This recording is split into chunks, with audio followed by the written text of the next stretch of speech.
The Cavalcade of America, presented by DuPont.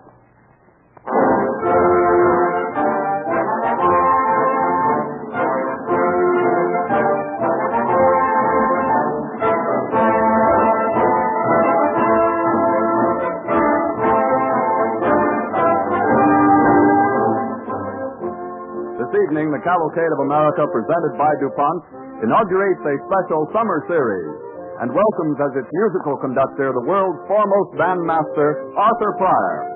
With this famous band, he brings you the first chapter in the origin and development of orchestral and band music. And as the program opens, may we remind you that many of the things that make summer bearable despite blistering days and nights have either been created or improved through chemical research. The refrigeration that keeps foods in perfect condition in your home or at the market. The beautiful man-made yarns that go to make many of the new, cooler summer fabrics for men's and women's clothing. The air conditioning so increasingly in use in private and public buildings everywhere. These are but a few of the many summertime contributions to better things for better living through chemistry.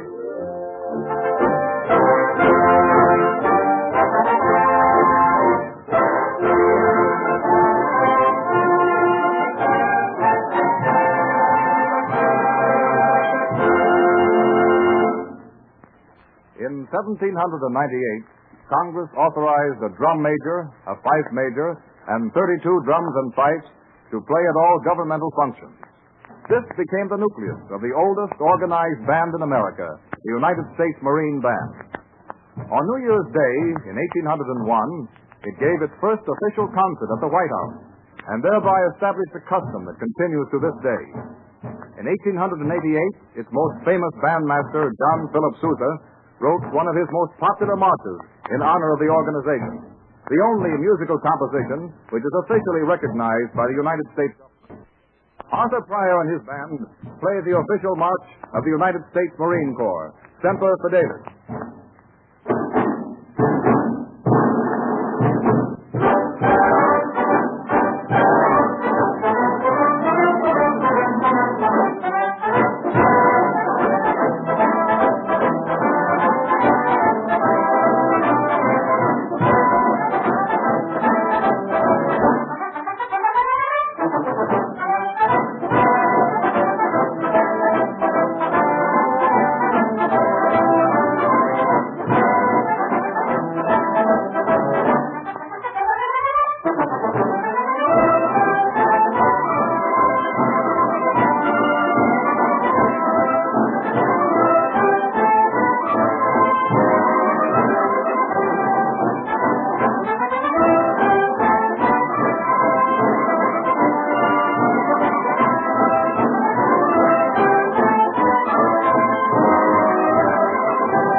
In every city and town of the United States, bands of various descriptions sprung up at an early date.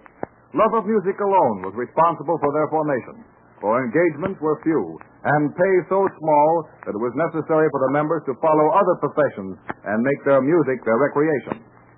These semi-professional musicians did much to foster the spread of good music in America. And there was great interest and excitement in these communities when a famous concert band toured the country and played in their vicinity. The first great traveling concert band in America was directed by one of the most picturesque figures in musical history, Patrick Sarsfield Gilmore, affectionately known throughout the country as Pat Gilmore. Gilmore was an outstanding showman as well as a fine musician. At the Great Peace Jubilee in 1872 in Boston, he directed a band of over 1,000 pieces, and as a climax, when playing the Anvil Chorus from Il Trovatore, 100 red-shirted firemen hammered on 100 anvils to the rhythm of Verdi's music. And for the grand finale, the booms of cannon punctuated the singing of the Star-Spangled Banner. In honor of America's first bandmaster showman, Patrick Sarsfield Gilmore, Arthur Pryor and his band bring us the Anvil Chorus from Verdi's opera Il Trovatore.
During Gilmore's lifetime, he became the conductor of the 22nd Regiment Band, and when he died in 1892, his place was taken by one of America's best-beloved composers, Victor Herbert, whose music is equally popular both with bands and orchestras, and whose life story was told in last week's Cavalcade of America. Arthur Pryor and his band play selections from one of Victor Herbert's tuneful operettas, The Red Mill.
In the late 80s, in the town of St. Joseph, Missouri, considerable rivalry existed between two bands, Samuel D. Pryor's band and Winkler's Silver Cornet Band, which was also made up from the citizens of the town. Young Arthur Pryor, as a member of his father's organization, learned to play many different instruments, and his experiences with the band at St. Joe are typical of other similar bands throughout the country at this period. For celebrations or parades, both bands were engaged, and when they met, it was always the signal for one to try to outplay the other. Let us turn back to one of those days. Samuel Pryor's band is marching along the principal street on its way to join the procession, and young Arthur Pryor, still in his teens, is talking with the recent recruit. Here comes Winkler's band. As they go by, blow your loudest and strongest. If they drown us out, we're disgraced. How do you mean? Well, Winkler boasts that he has more cornet than we have, and that he can drown us out. You know, when you hear another band playing another tune, it's hard to keep in unison. And the band that's still playing in unison after passing the other is the winner. Oh, I see. Well, I'll do my best. There they are. They've started. Pop always waits, and he has a system that helps us win. We can't help hearing the other band. But if you keep an eye on your bass drummer, keep in time with his beat, you can't get mixed up. I see. Here comes Winkler, boys. We start General Blue Angers march. And don't forget, watch the bass drum. No. All right.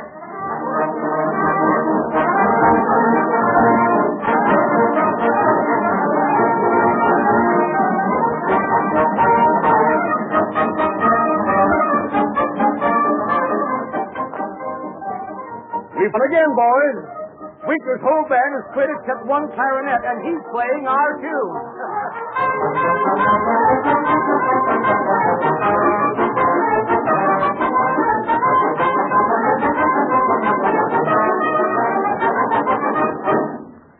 This was the situation in many small communities until the coming of such great concert bands as Gilmore's and Sousa's developed a great ambition for proficiency in artistry rather than in volume. Some of the members of these small town bands found their way into the famous organizations. The story of how Arthur Pryor joined Sousa's band is worth telling. One of Gilmore's musicians, Tom Shannon, had heard young Arthur play the trombone with the senior Pryor's band, and he was offered an engagement. On Gilmore's death, Shannon joined Sousa's organization, and at his suggestion, Sousa sent for Pryor. A tall, shy young man arrives in New York and is allowed to rehearse on probation with a great bandmaster. Sousa is just finishing one of his marches. Young Pryor is seated in the trombone section of the band.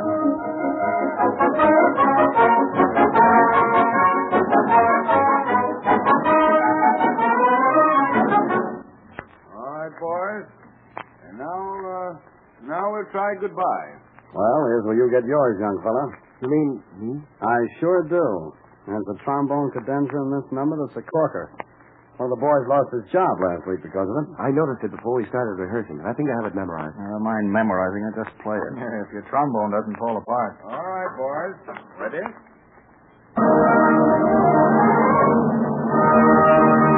All right, Hayseed. Here's where you stand up and play your swan song.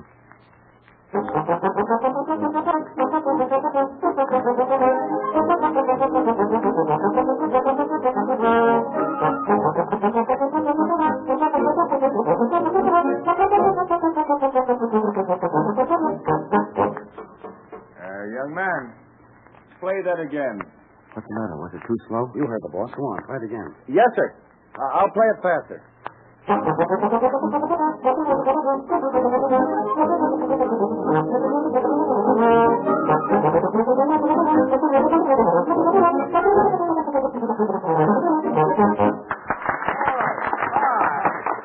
you may take me for a rube, but you can't make fun of me. Hey, wait a minute, Pryor. Where are you going? Back to St. Joe. Well, you'll do nothing of the kind. You'll go right down to the office and sign your contract as first trombone in Sousa's band.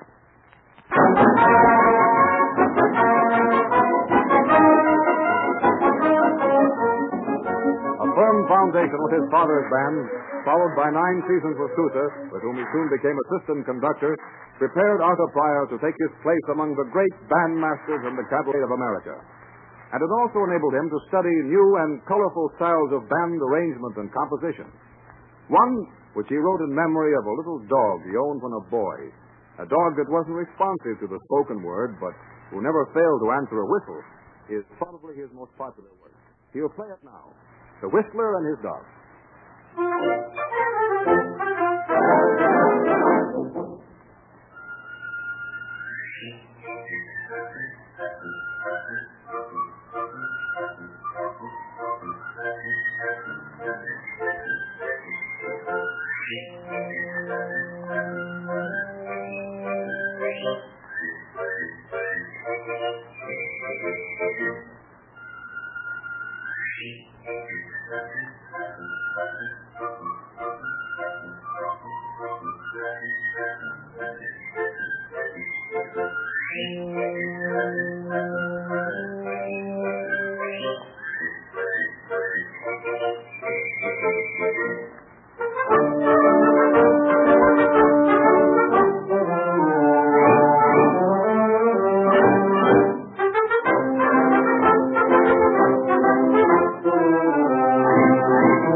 We usually think of band music as a succession of lusty marches.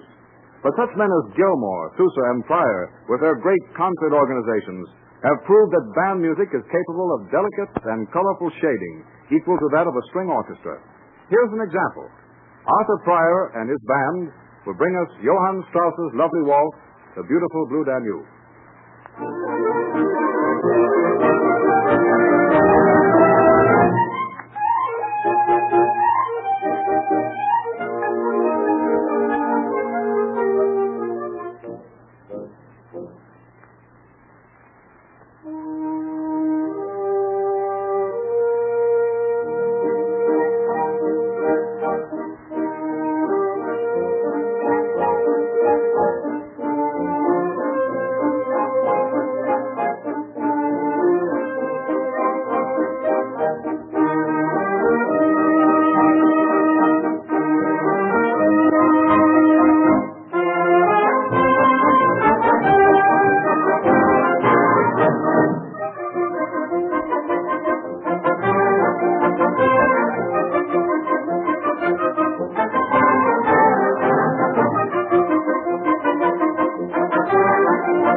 small-town organizations encourage the visits of the big concert bands, so in turn the big bands encourage the formation and improvement of more small bands. Until today, there is hardly a high school in the country that doesn't have its own band.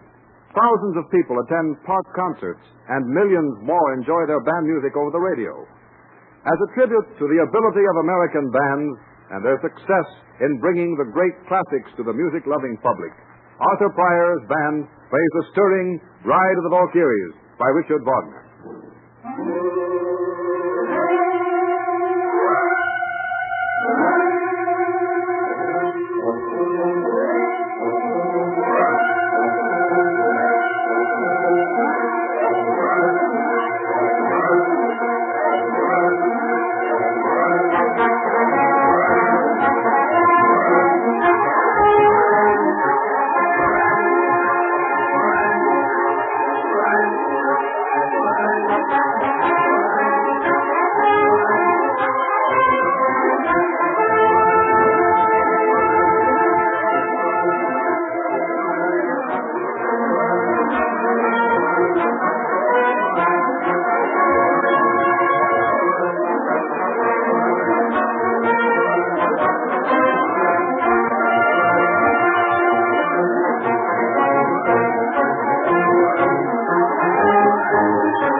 let's take a quick make-believe trip to Dallas, Texas. Hurry on out to the Texas Centennial Grounds and walk into the cool, air-conditioned DuPont exhibit, The One World of Chemistry.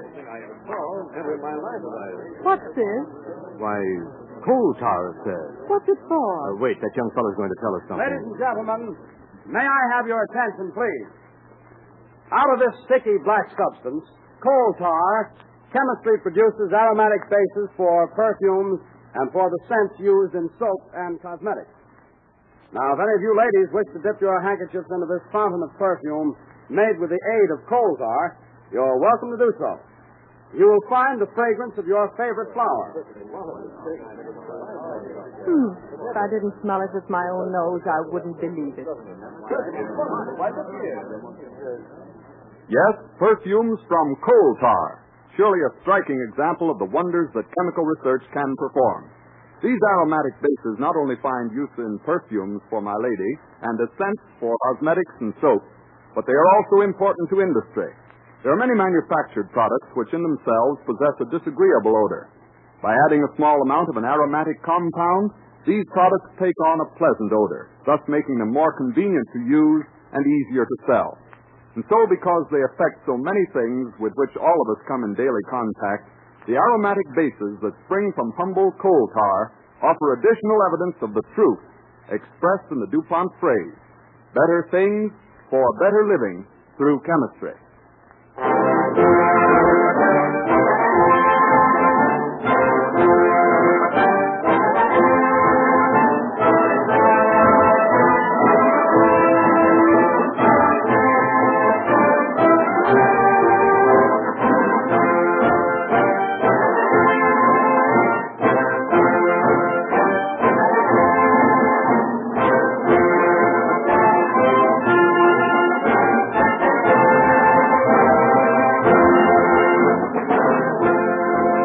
At the same time, Arthur Pryor and his band will again be heard when DuPont continues with its summer series of the Cavalcade of America.